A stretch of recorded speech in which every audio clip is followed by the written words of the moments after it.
Greetings and welcome to another edition of Science Sunday here in our capital city at the Connecticut Science Center, joined by Jace. Good morning. Morning, Mark. How you doing? Doing well. Hope everyone's having a great Labor Day weekend. Today we're talking, radiation? Yeah, I thought we'd take a look at radiation because that can sometimes be, a scary topic to come up. Sure. I thought we could show it in a relatively safe way. So what I have today is I have 3 different blocks that have a disk of radiation attached to them. So the radiation we're going to be looking at today is called ionizing radiation. The long and short of that is this radiation can break apart molecules, break apart atoms, specifically removing their electrons.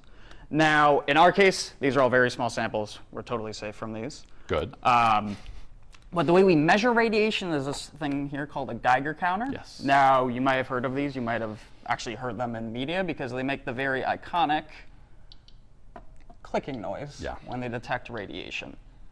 Now, there are 3 types here. We have alpha, we have beta, and we have gamma.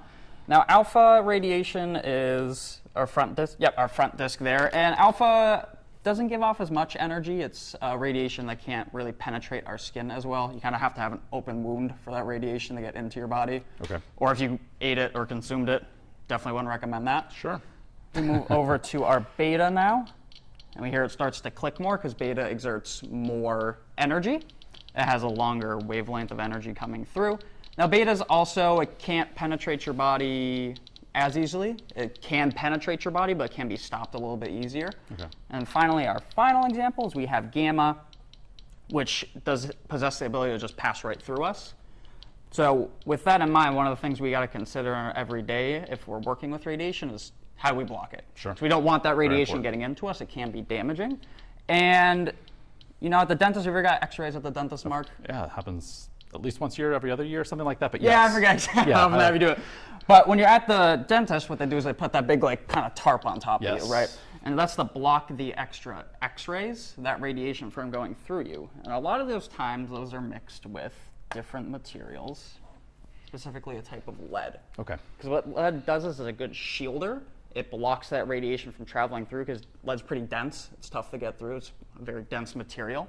And if we compare it to something like aluminum, you can hear that it's clicking a little more rapidly. So it's not doing as good a job as blocking it. Yes. So in these fields, when we're taking x-rays, we're working with radiation, we really got to consider how are we protecting ourselves from it.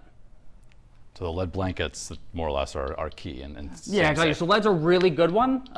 It's heavy, it's dense, it's not always totally applicable because you can even kind of feel a difference between aluminum and a lead sheet there. Oh, absolutely. Yeah, very, very different weights. So things that professionals have to consider when we're working with stuff.